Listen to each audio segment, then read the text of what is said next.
So this is our non-standard meeting on timelines. Let's see who comes. I think at least Leon will be here.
Well, that was a bit strange.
Yes. Hello. Hello.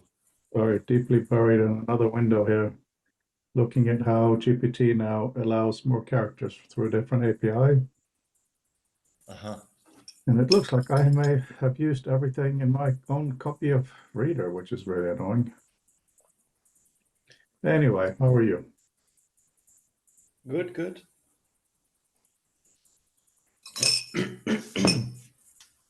You have a beautiful voice, Frode. Ah, that is not true, but you are very odd. Compared to the cafe voice, the coffee voice, coffee shop voice. Yeah, that is true. I'm just posting in Twitter here. Boom, boom, boom. Yeah, it's nice and loud there when I need to work. It's nice and quiet here when I need to have a dialogue. So almost done with Twitter. Boom, yeah. So where do we go from here, if anywhere?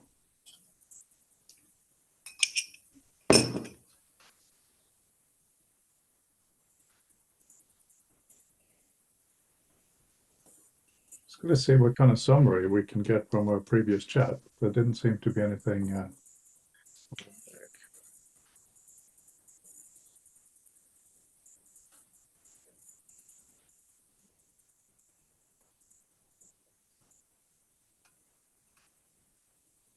Must be this one then. Yeah, it was a VTT. So that's a video.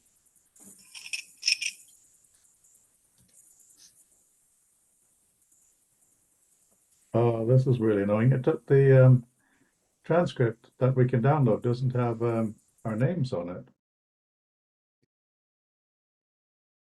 Odd. Like person A, person B. Not even that. Hmm.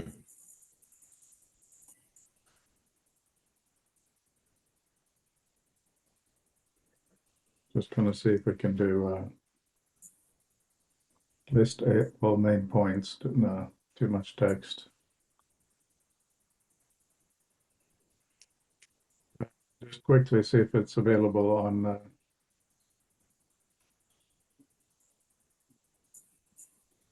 just got chat, right?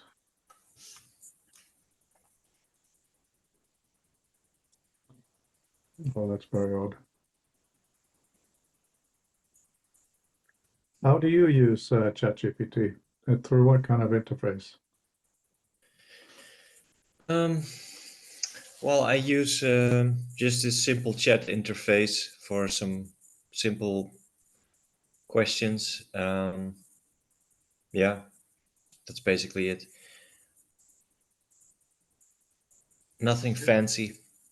I have a friend who is using it a lot in the terminal, the console, and yeah, that's also an interesting sort of co-driver experience. But I haven't really used it. Let me see if it's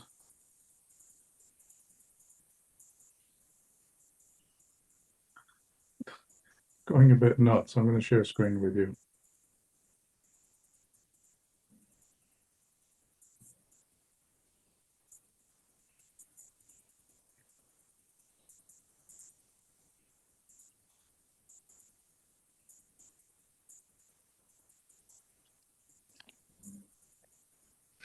Wow. It's so weird because this, I think, has been trained on one of our books, so that's why it keeps adding stuff like this at the end.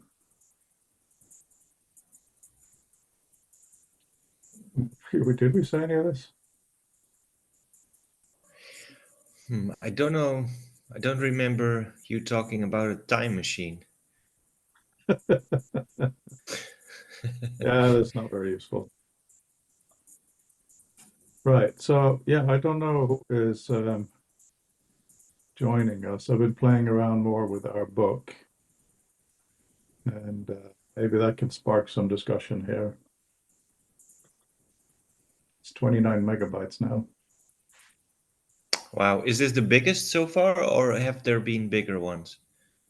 I honestly don't know in terms of file size or in pages. Yeah, I was thinking file size. Maybe the resolution is getting better of images. I don't know. I have a new thing here for the library. So let's see. I can do reveal document and library.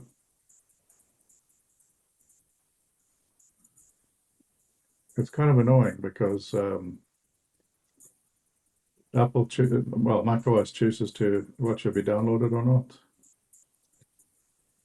See how many pages this is. Yeah, so the first one was also about 500 pages. Okay. And this one is, okay, including the extra, because we have a lot of appendices here. So it's not the biggest. Oh, this is a transcript from the symposium. Yeah, Okay, relatively cool. raw, more for the record than anything else.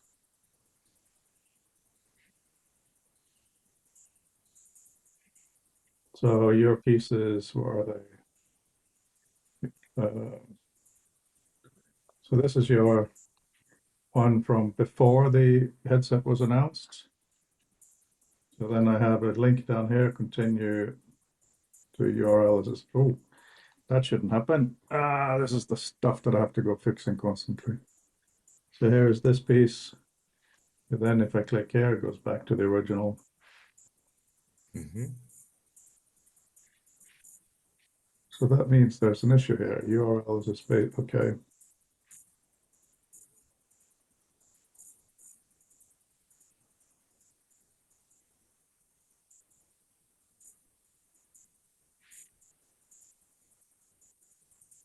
Oh, what was the space-time compression? That was the first one, right? Oh, no, the other one. That was the problem. This one, this needs a line break. We'll have a line break. I mean, a page break. Can I ask a silly question? Of course. What are these indents to sort of like separate the paragraphs? Like what is this writing style called?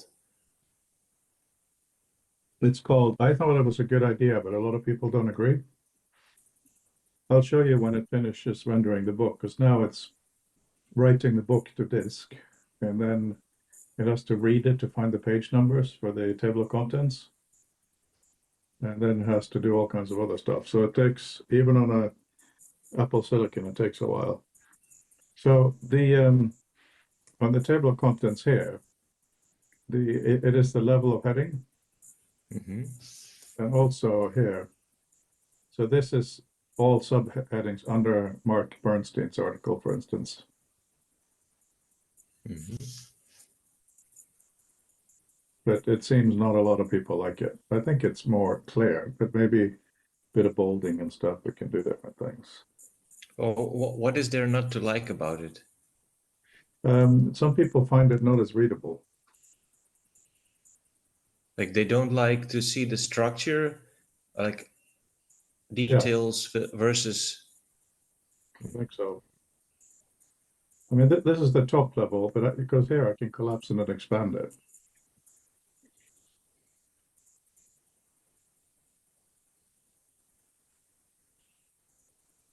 So, for God's sake, you see, now that that one page was an issue, I have to fix XR filters needs another line break.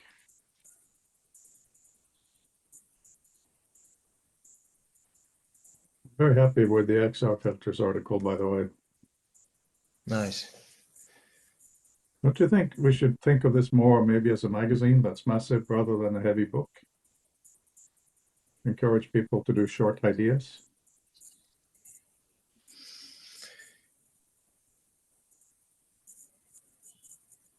Yeah, or sort of both. That you know, at a certain amount of magazines, you basically have a book.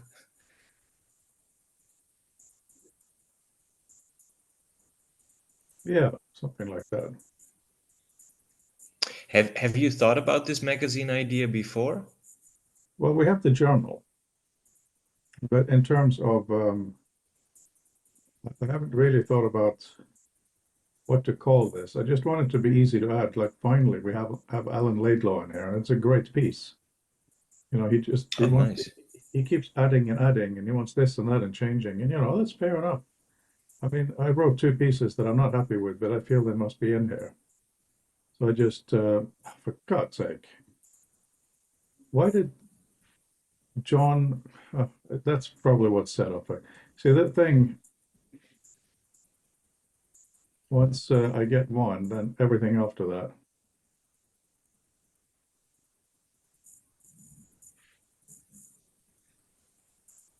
So now I think I can delete this one. Yeah, I spent too much time on this nonsense. At least automatically, it's set so that headings level one automatically have a line break in front of them. That helps.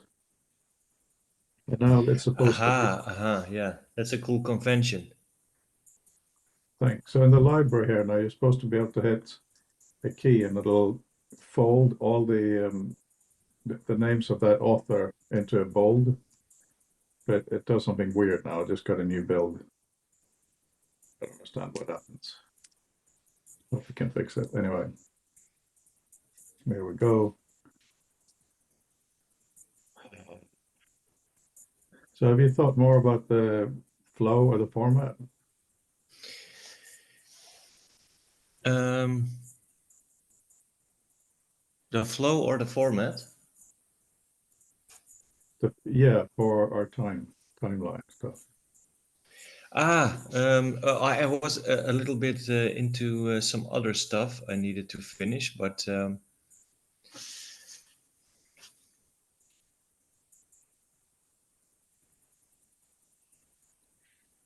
think this one can be thrown away. Yeah, some other stuff. Other stuff, or No, like I'm preparing a release to do for these XR lenses, like a public release, and I needed to fix some bugs.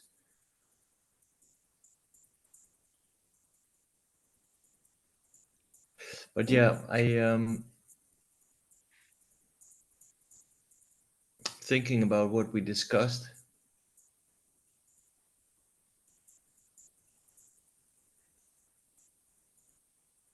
How weird would it be to have a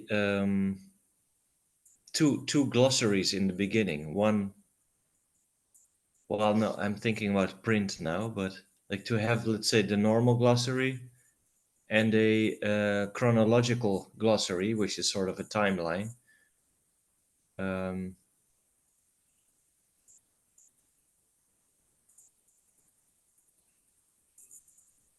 which yeah, what about generated timelines versus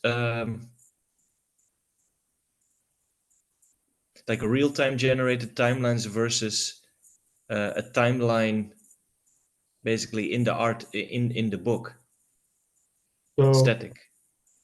when in author, when you make a glossary item, you select the term you want to define. Let's say Alan K down here. I think he's missing for some reason.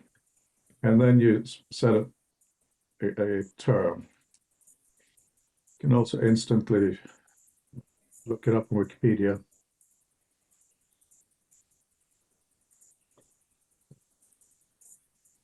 So then in this case, I just copy it across. Oops. And here I give it from. There is a reason I'm showing you this. That acts as a line break. So this is all we have. We can also add a reference if there's something in here.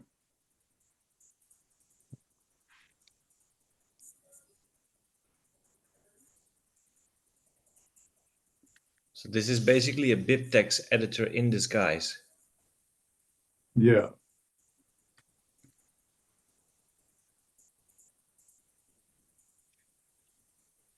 Well, so now that is done. That's all it is. So what the reason I'm showing you is I did think of having at the bottom of this some sort of adding time, born or whatever, right? But with our new logic of thinking about it differently. So here's the little data thing on the side, right? Mm-hmm.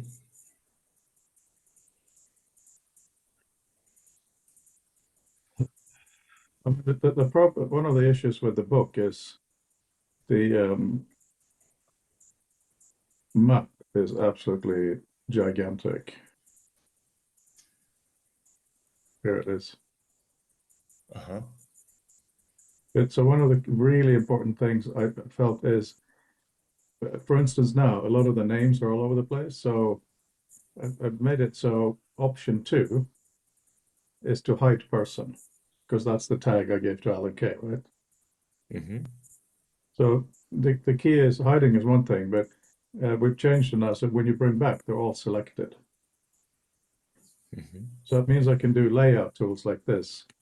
Now they're all in a column. Obviously, this is a very messed up column. It's way too much.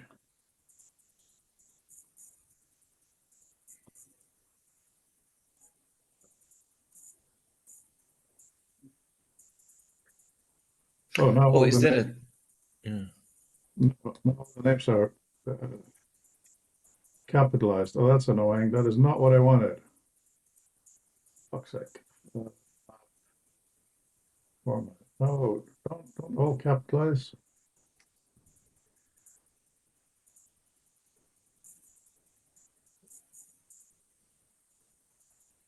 That's incredibly bad because we have a layout. Because I can do these keyboard shortcuts, Mm-hmm. and there's one to make it spaced out. One is horizontal, one, yeah. Is that it, maybe?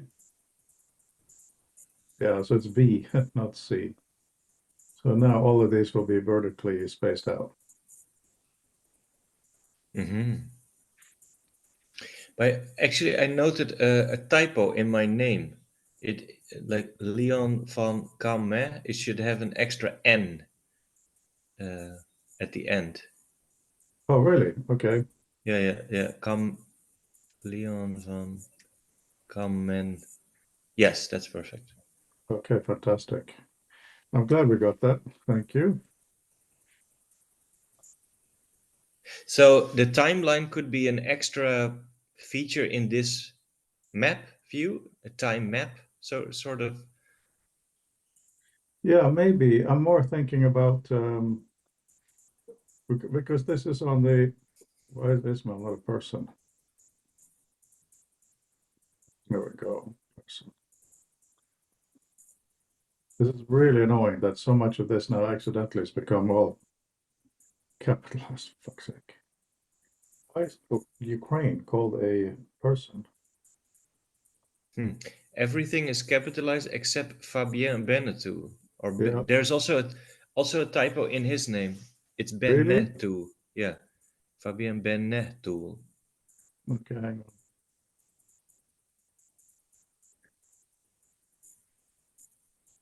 Takes a while just to.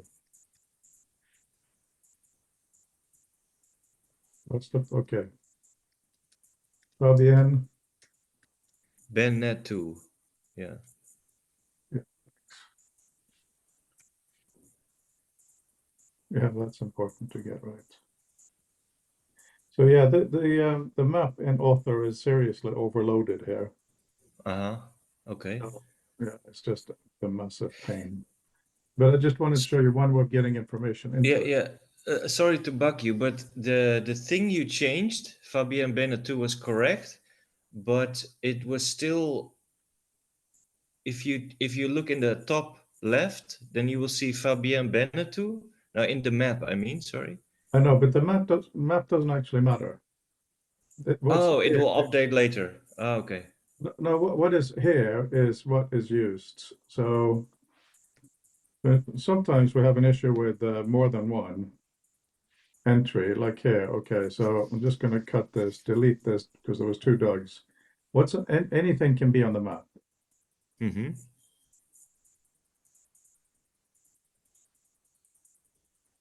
And now I'm going to just click and have a look at Doug again. Make sure it's a person.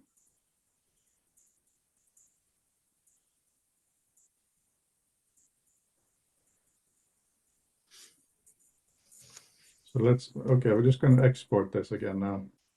Mm-hmm.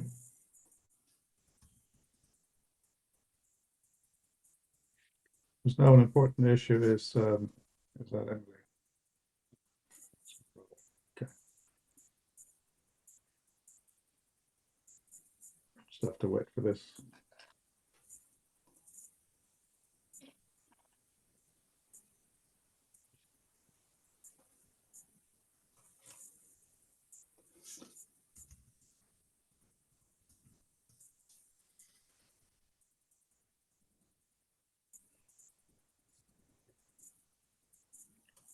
Okay, so it's now parsing the document. Once the front page does that, I know it's done. So this is correct for Fabienne, right? Mm-hmm. Yes.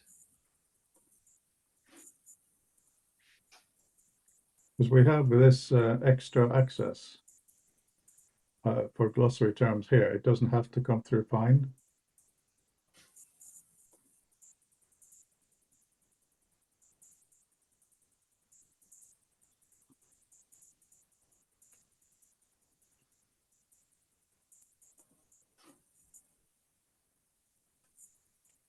So what do we do with time then?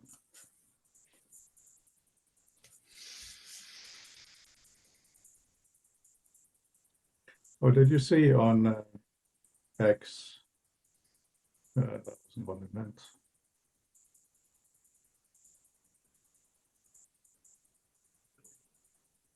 Adam put this up. And his point was that you get it, well, anyway, you can see what he says here. I tried plotting the FOT timeline linearly in 3D and ran into the regular problem with lumps of data and enormous gaps. Well, is that a problem? Well, it's maybe less beautiful. Because he's interested in a sense of scale.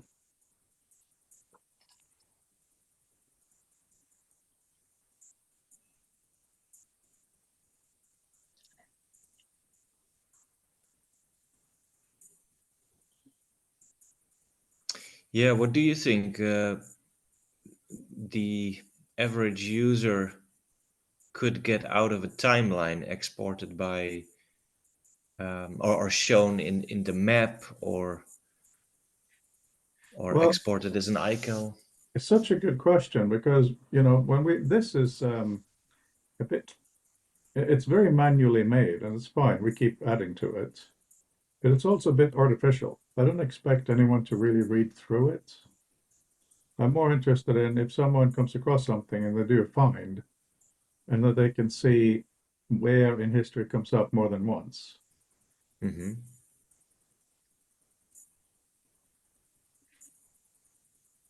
So it's a really tricky question of when is it useful?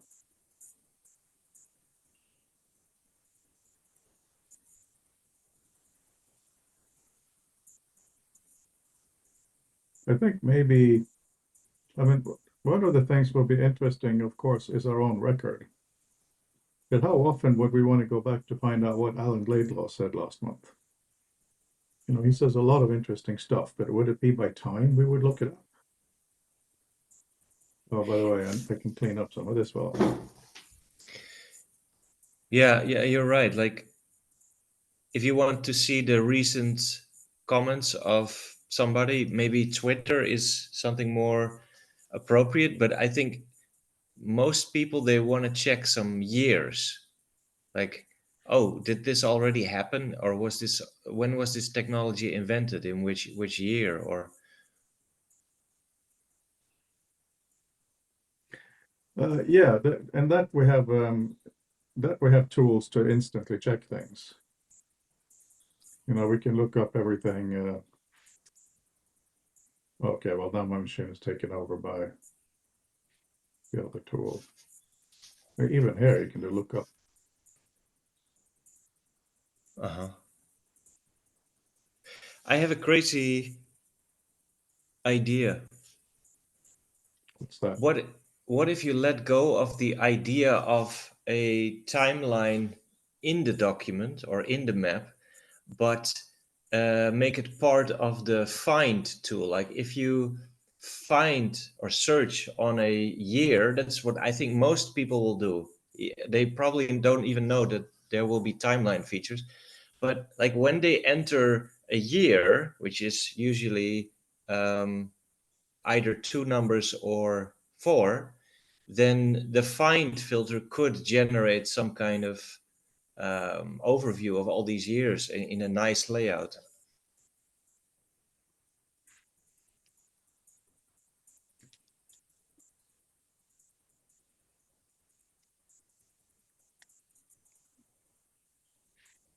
Test something basic like this.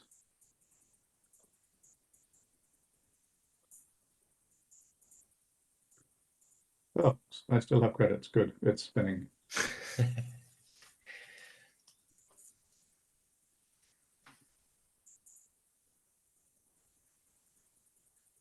But does it get this out of the book or from Wikipedia? Wikipedia. Ah, okay. So okay.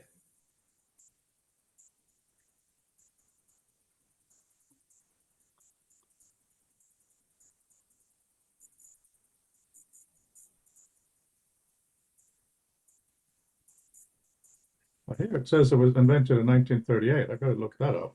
I may have something entirely wrong. The first patent was 1888, so it was actually wrong. I was right. Thank goodness. Wasn't it a Hungarian guy who invented this ball pen? Yeah. Well, At least Or in is it Biro. up for debate? No, no, Biro. Oh Here you yeah, go. Laszlo Biro. Laszlo Biro.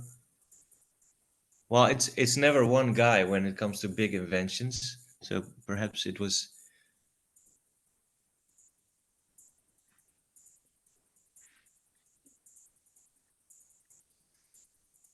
This is how clunky it is.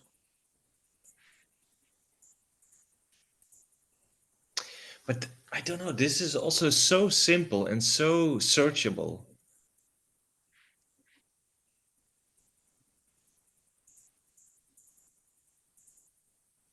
I mean, in a strange way, you could call this book an AI model, which an AI model could train on.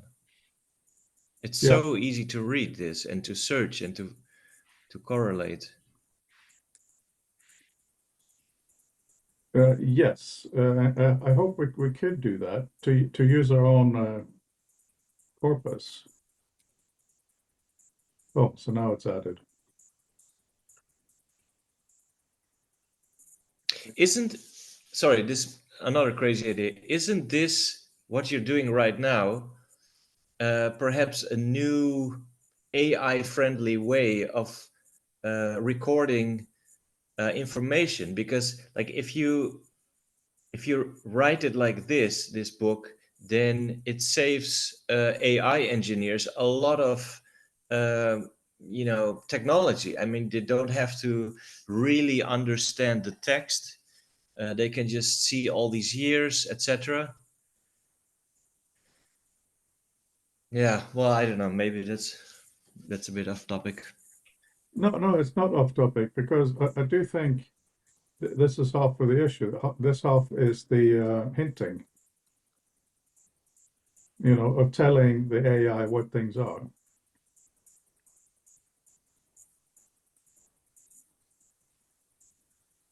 Yeah, this is perfect for natural language processing. But yeah, this is more useful for machines and perhaps sometimes useful for humans when pressing the Apple key F to search.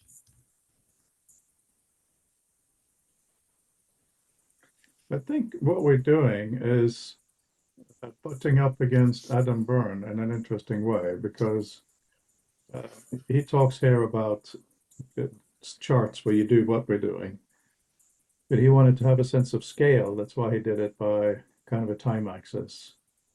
Maybe time axis for the kind of work we're talking about here is a really cool thing. Maybe an XR to really stretch things out, but it isn't necessarily what a user would benefit from most of the time.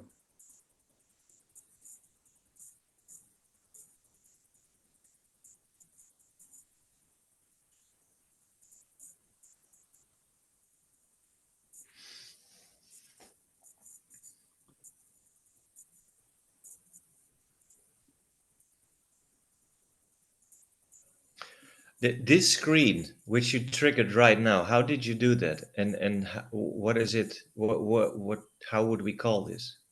Select text and Command F for find. Okay, so it's a find search result. Okay. That's it.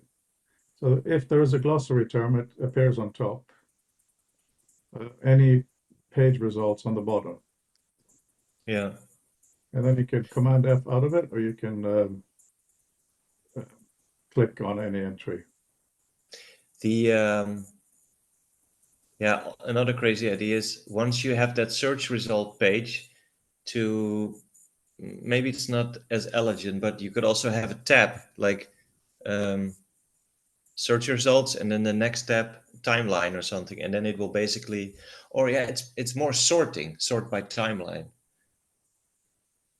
I think that's a good point because I randomly now saw under Bronnock's um, text here, she had a year, and you earlier talked about looking from year. So when I did Command F on that, a few things show up from our timeline, and that in this case is actually interesting because it helps contextualize.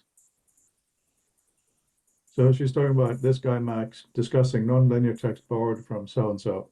Then we look also in 57, this typeface, initialism, the ISO printing, Helvetica typeface.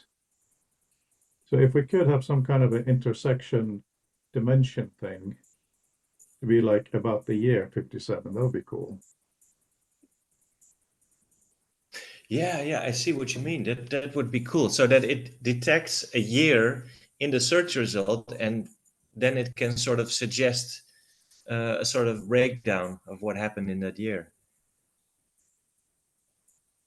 Yeah. Oh man, there's so many possibilities.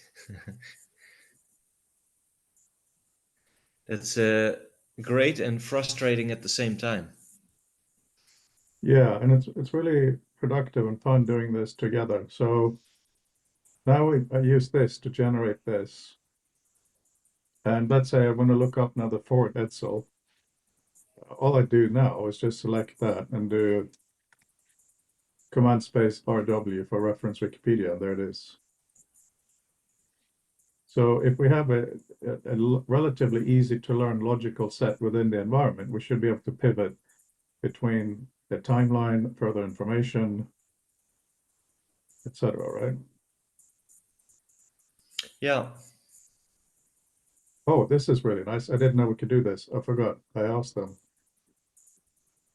Uh, so maybe one of the things we should play with is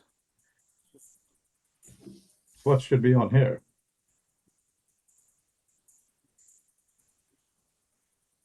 What happened this year? Sorry. So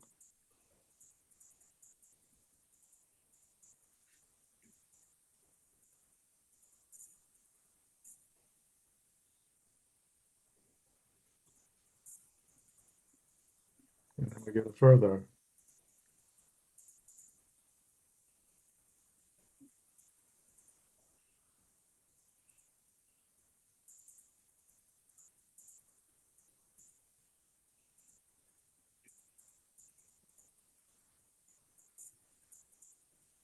Because obviously the other thing that's an issue here is it's really boring to read. It's easier to yeah, it's not very visual. This is more visual. Is there a way that maybe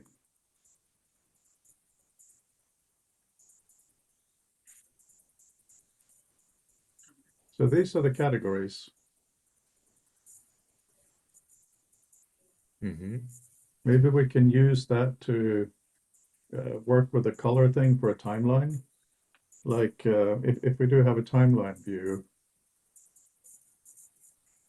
people turn up in a specific color.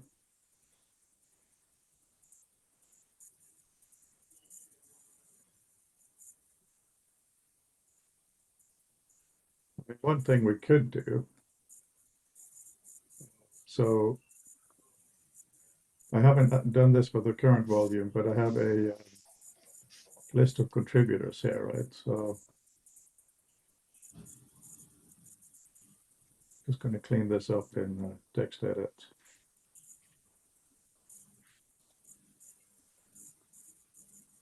Which means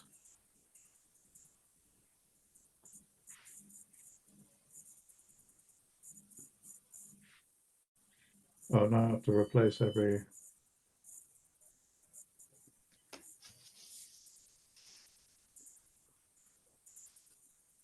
Sorry. So let's see if I can do this quickly. Replace with comma space. Replace all. Do that. That's good. It's perfect. Replace all. I guess there's a different amount of spaces or something. This is too many. Delete them. We don't need me or Ismail twice.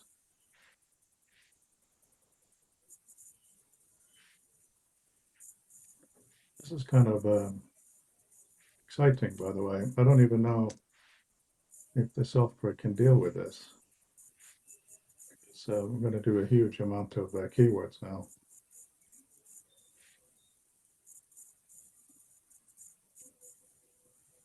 Thank you for your patience.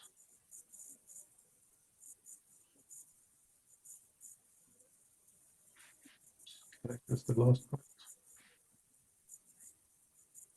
So I copy all of that into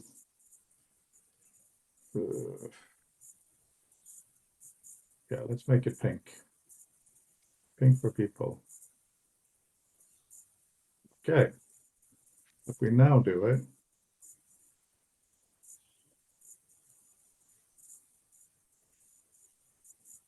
that's actually quite cool, isn't it? Maybe it's the wrong color, but you know, here it's not referring to other people, but here it's referring to these three people.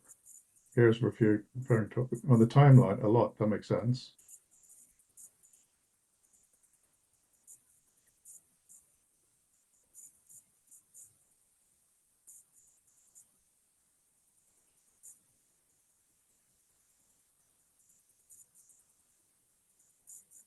Okay, since you're being both crazy and very patient, I have another idea. See what you think about this.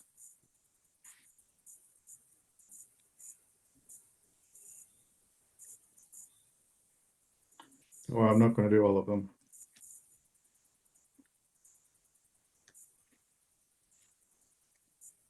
How about we also have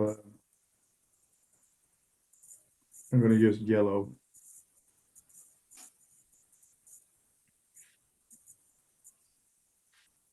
So now those years will show up in yellow. So we expect them to be in the timeline. There we go. Ooh, that's very nice. Let me add a few more manually, see how it goes. Obviously, this should not be plain text. There should be a rule, right? Like find all the years in the document. Yeah, like scan and then like you mean like a dynamic category or that it sort of auto inserts those years as categories. I don't know.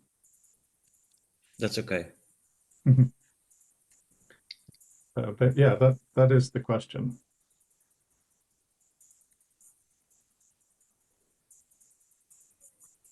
It's becoming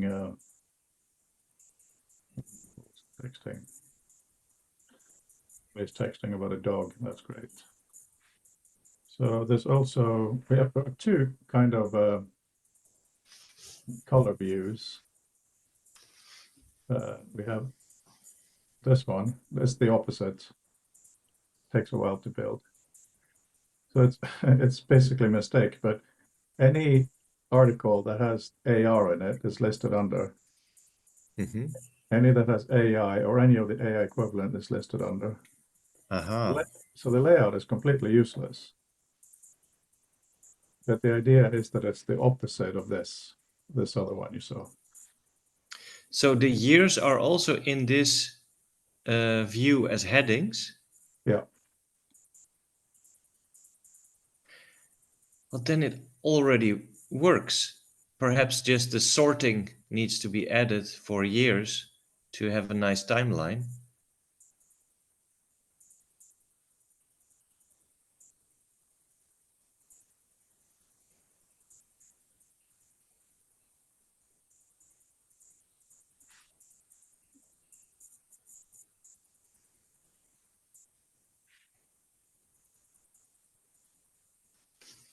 Yeah, I'm just looking at names now.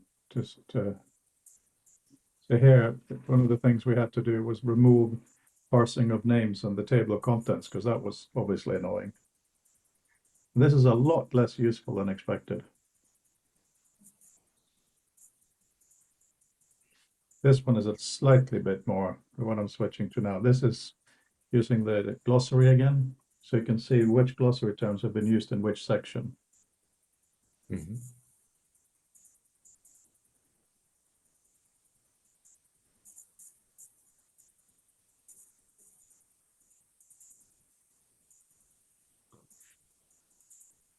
It is annoying though, because to me, all these cool things, we must keep working on it. However, going through article by article like this just seems to be much more useful.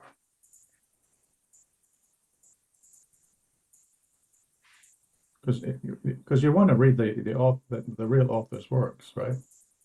Hmm. Oh, this is cool.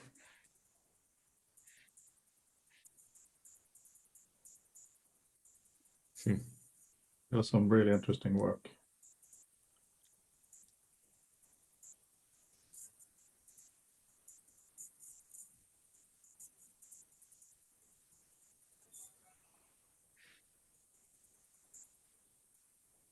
Oh man, I can't wait to read it. Oh, it's available, you know. Oh, this is the older one, you mean? Yeah, I mean, no, this is the current one, but Oh, okay. on here, the preview PDF is the latest. Oh, nice. Okay. Oh, yeah. Okay. Yeah.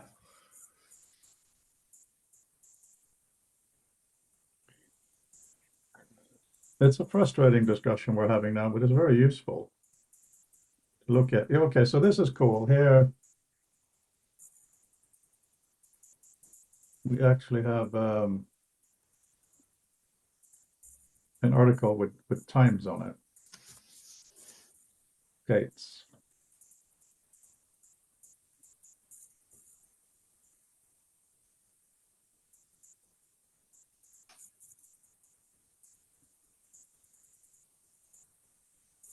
Maybe part of the issue will be how this should be formatted, these returns.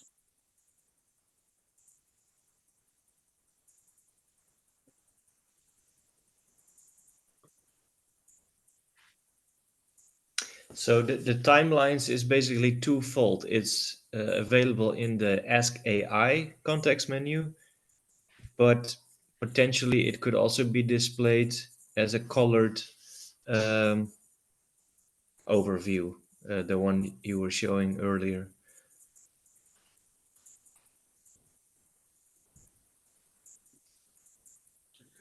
Yeah, I mean, it is available uh, in the table. When you fold the document, you don't fold too much. It is here. It's just headings, as you said. And then we can do, I mean, I guess we don't want to do all the years. You know, we've done those. I'm just wondering if it might be fun and useful to extract, to have a command where you have, no, I'll go to a year that has more, just so it's easier to see. Like 1991 had a few things. So it shows anything that starts with 91 as a more kind of unified thing. Hmm.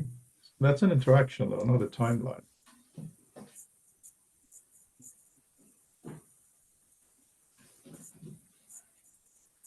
So by highlighting a year, basically. Yeah, one approach.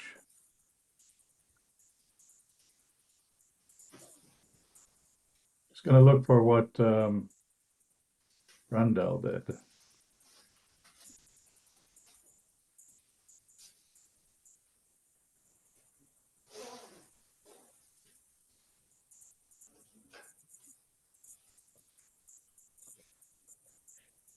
Our goal is to be able to instantly enter a view like this, right? Which is not playing. Okay, now it's playing. But why and with what is obviously our question. So you're now talking about XR? I'm saying that's irrelevant. I mean, when we're reading something, we should be able to access a timeline in XR or traditional, but independent of the original software and overlaid with potentially other data.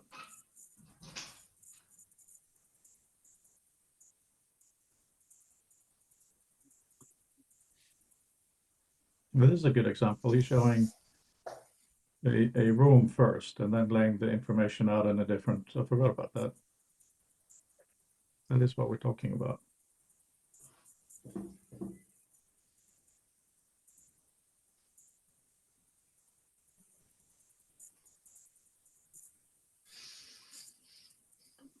What is updating?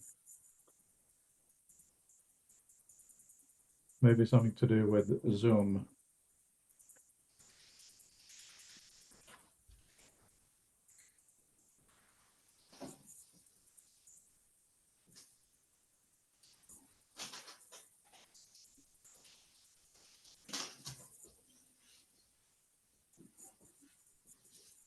What do you think?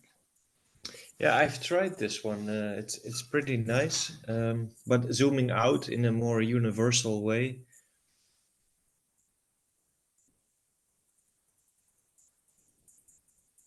So this application basically uses links and metadata of Wikipedia to sort of lay out these things in a different way.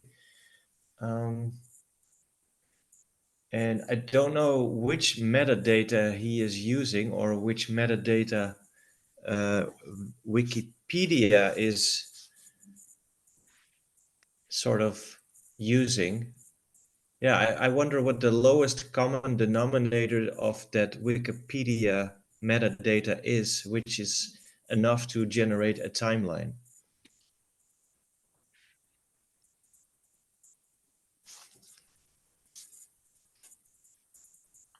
Yeah.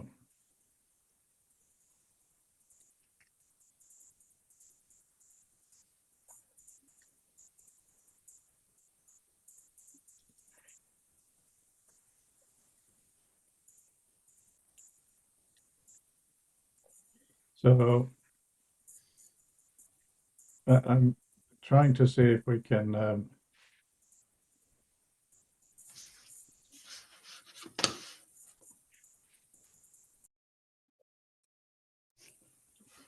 even the glossary is quite large in here. But let's see what we can do.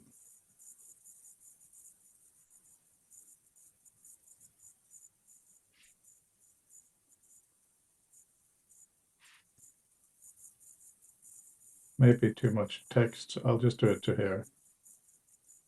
Oh, I haven't defined the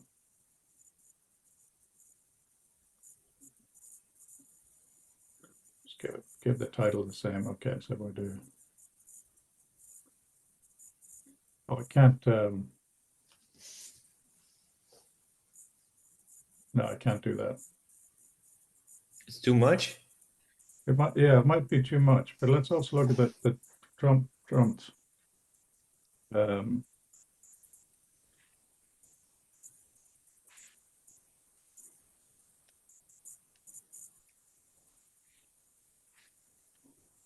look up dates for the first word into each paragraph and list chronologically. Okay, I'll just do a small set then. I don't even know if these things will have dates.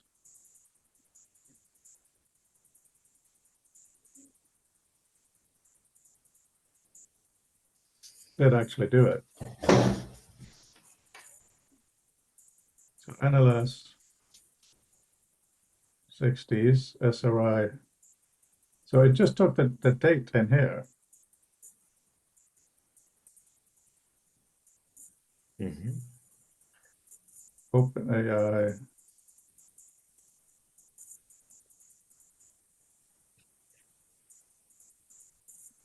Yeah, if you adjust the prompt to put the year first, then you would have a timeline as well. This book is a history of Rome.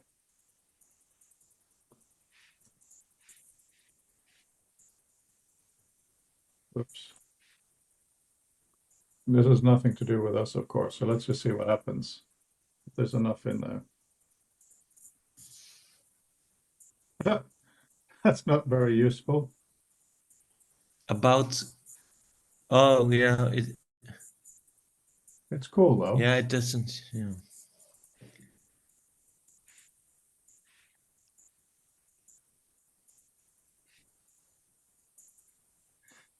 Okay, let me just try one more. This is so addictive, especially to do it in dialogue with you.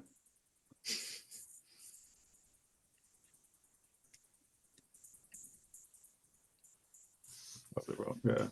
Extract all names in this text and list them in.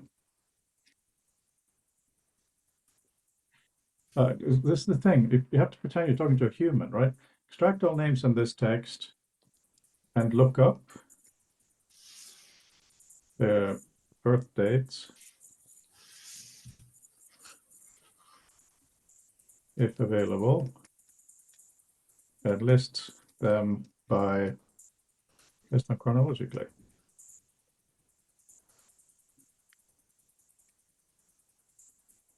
Let me spell that correctly. Chrono. If that at all works, that'll be bizarre. So not a huge piece of text. What do you mean there are no names in the text? There are absolute names. Lucius is a... Okay, let's... So this is where it's really interesting, and we talk about a workflow, right? So we need to Mhm. find a way to extract names and then do the other one.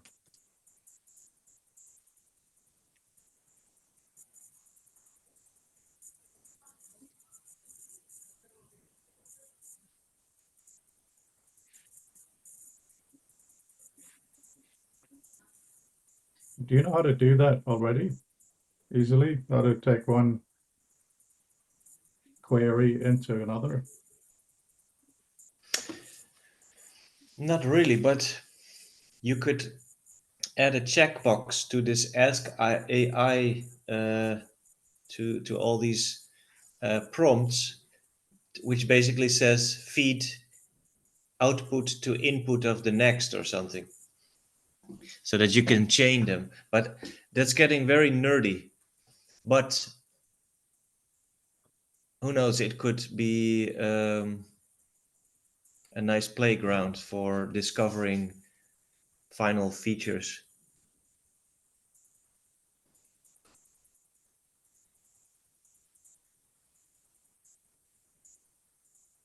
What invented? Okay.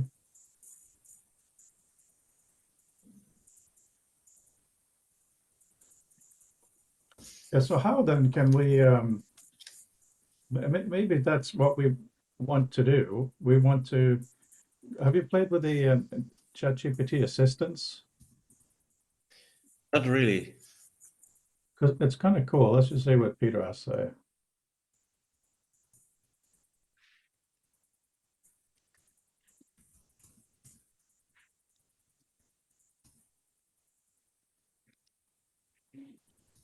Oh, there we go. So ChatGPT is here. No, let me look at the other one.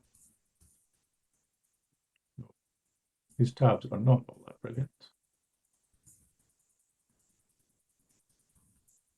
So assistants, there you go. Create an assistant, extract names. You are an expert in names. Extract all the names in the following text and list them comma separated. Model Turbo 16. We don't need any of this. Save. So then I just go here, go to the Rome book, close, copy that just as an example, and test. Okay. So now it goes into the play area. So up here I have the different ones. So now I can write extra stuff, but let me just add and run and see what happens.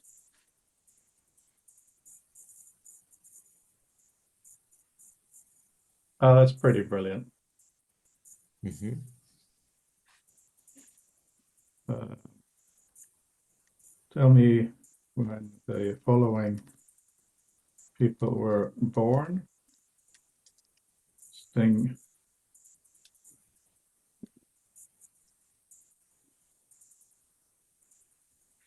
Also, notice that was quite fast, right? It seemed faster than when it's doing it through my API.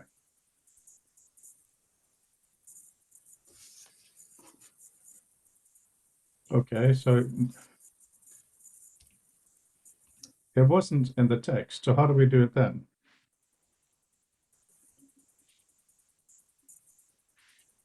Based on your knowledge.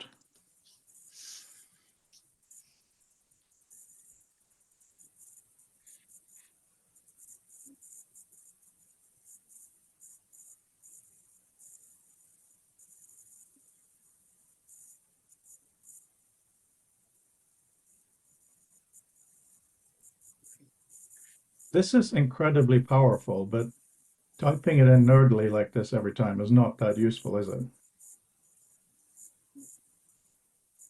True. Well, I have an. This is maybe a tiny feature which could do this. Tell me, tell like if you can you go back to these prompts, the lists.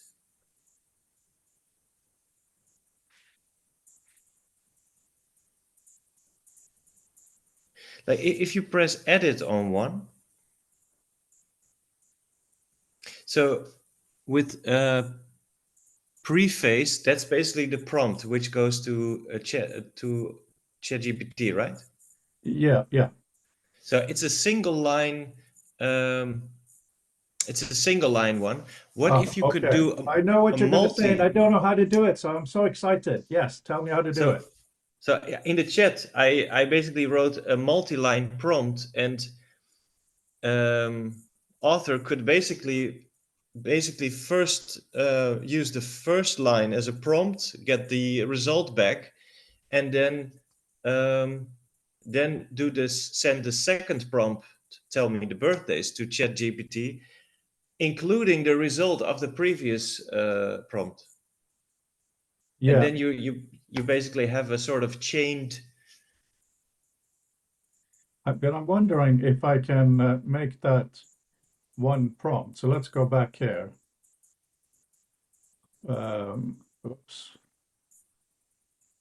Test. Okay, let's go back to text test. Okay, so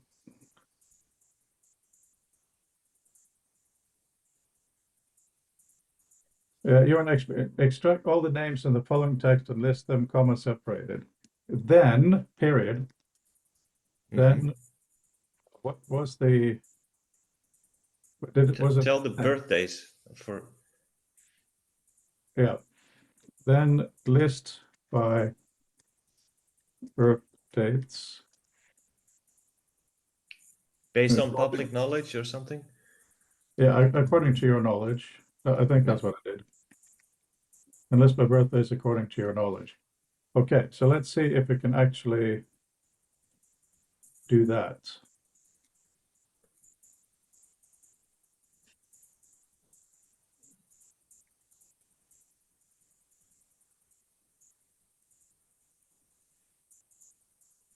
Just does the names.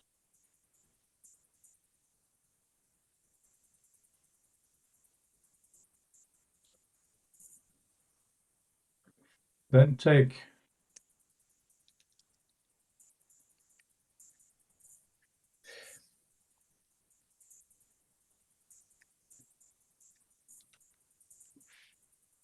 Yeah, and remove that first occurrence of a list.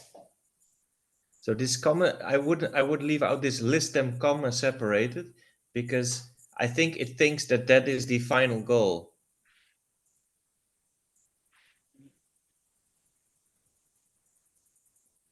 I think I can take all of that. Yeah, something like that.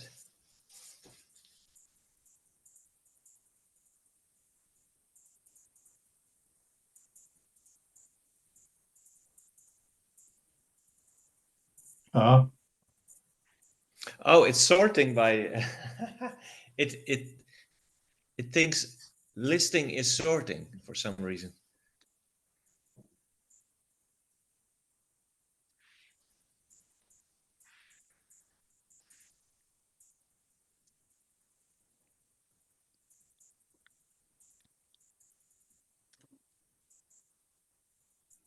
Okay, let's try this then. There's a typo in there. Shorted by data, or shorted by date instead of sorted.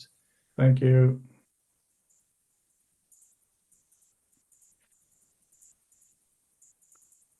There's got to be a more visual way. Oh my gosh, it did it. It works. That's cool. So let me see if I can do that via my API, not as an assistant. Ask AI.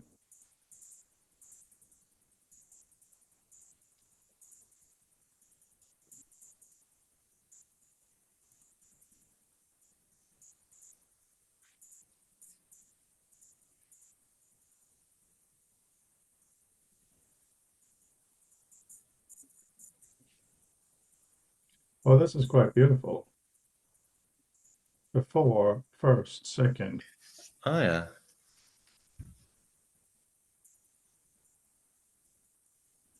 Oh yeah, and then maybe don't show the list of names extracted from the text to sort of like hide that.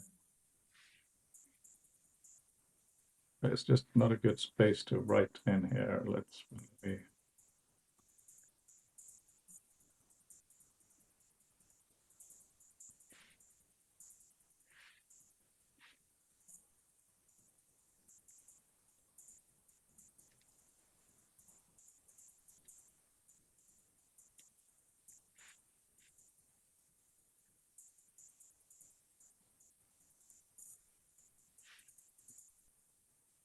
So we haven't actually made any progress on what we're supposed to talk about, but we have really looked around the issue.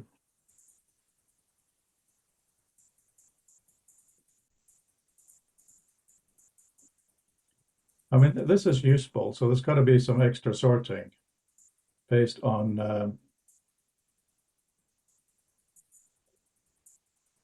list by birthdays, Latin prose, that it has figured that out. Hang on, hang on. This is getting interesting, actually. You could also use creation date instead of birth date, and it's applicable to everything.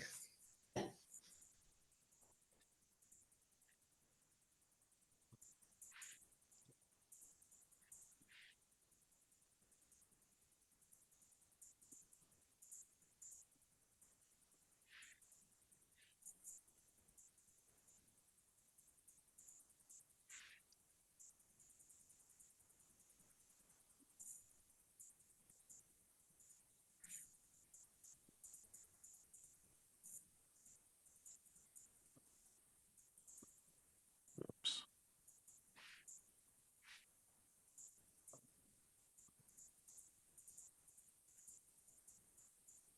So how then can we now make this go into someone else's timeline? That's got to be our key, right?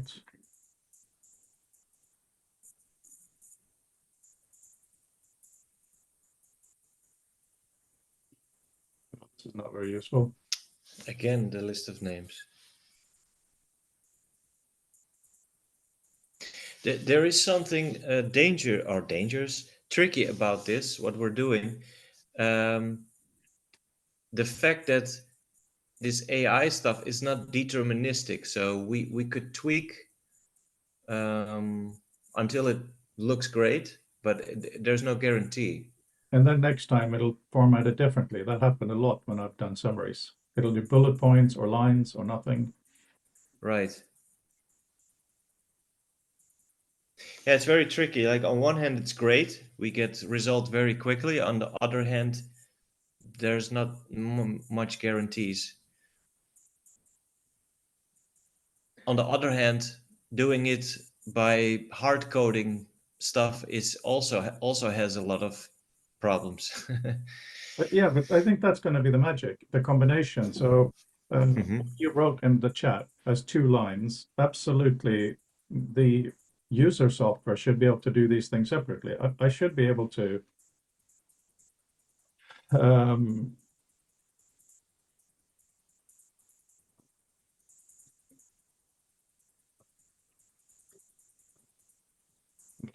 let's just mock it up together.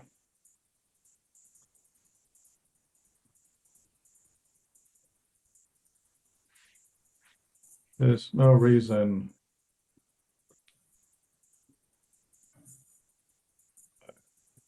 to do this.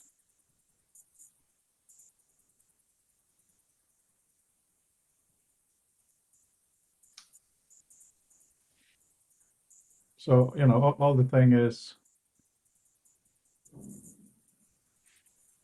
well, this is very exciting. So we have, you know, we have this little plus button here. This is the one that if I now click this and add this, I have a minus button here and I can click and add another one. That kind of interface. So very unintrusive. I'm going to just delete this. Yeah. So what we could do, we can have a plus here for, I'm really happy about this. I'm so grateful. Thank you.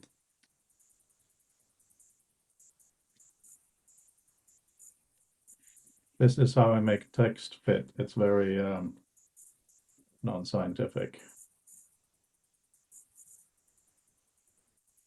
We just put it on top. Did I do a typo?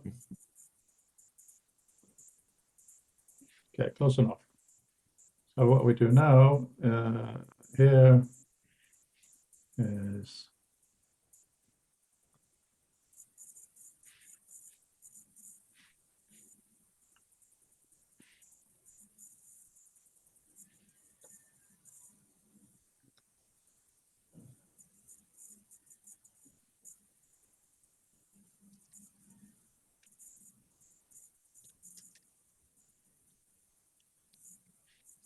this is exciting. This is very exciting because there's one more thing we have. Oh, yes, that's nice. A placeholder which already hints you what you could do with the second prompt.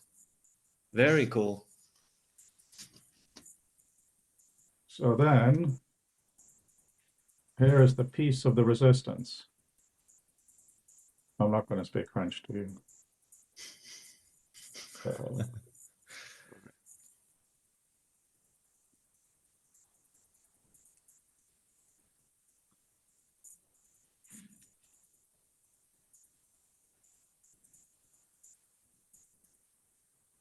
We will rewrite this, but if the user chooses this, then this result will be written into the visual meta for that document. Which is an invisible extra prompt, basically. Yeah. That's cool. This is almost, it almost feels like cheating. Cheating is the point. Just want to get the minus.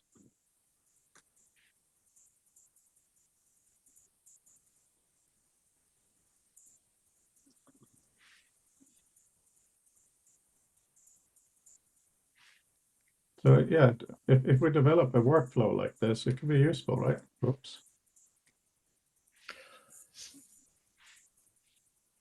But we got to get this. Okay, so here's the thing. So then this, what am I doing? So then this visual meta becomes the key to how to get it to the other system. Okay.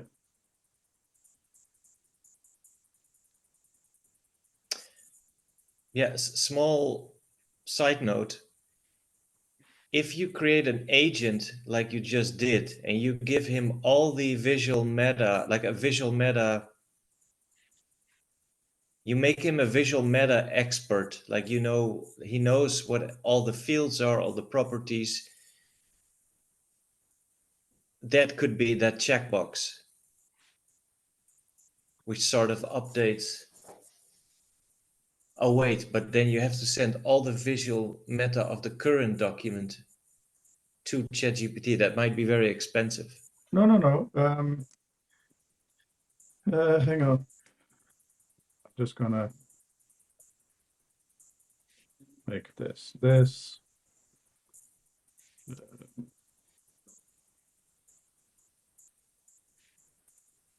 not what I meant.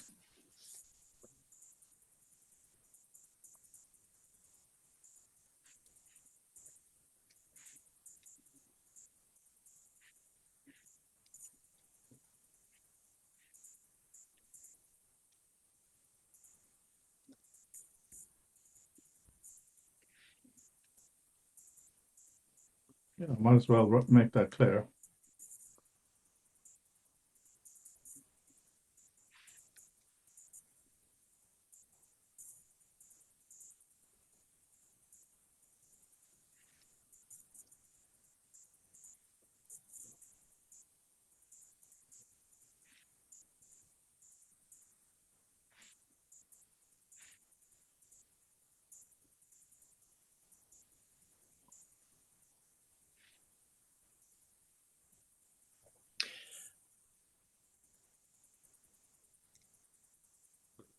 One last thought, by the way.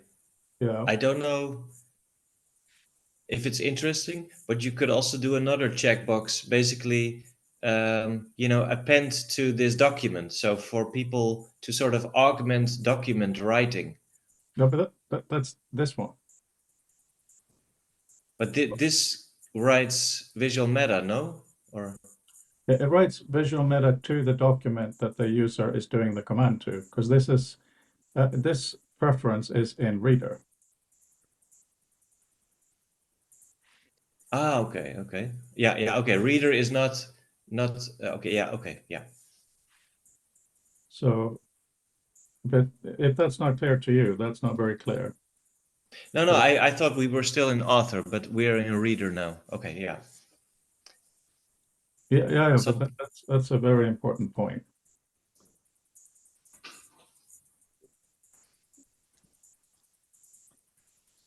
Just want to make that a bit cleaner.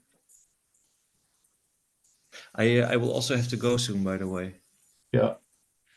I think we made some progress because we've from this approach, what we're saying is that this is a reader-centric operation, Mm-hmm.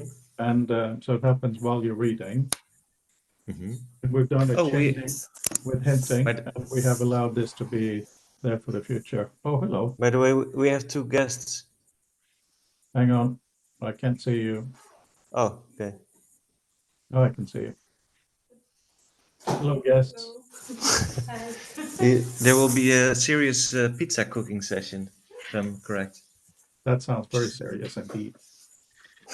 All right, well, this was good. I'll put the video up for the rest of the team, and I hope a lot of people will disagree with what was said to have further dialogue. And I hope maybe even someone will agree with us. That would be amazing. That would be amazing, yeah. All right, talk to you later. All right, cheers. Bye Bye. bye.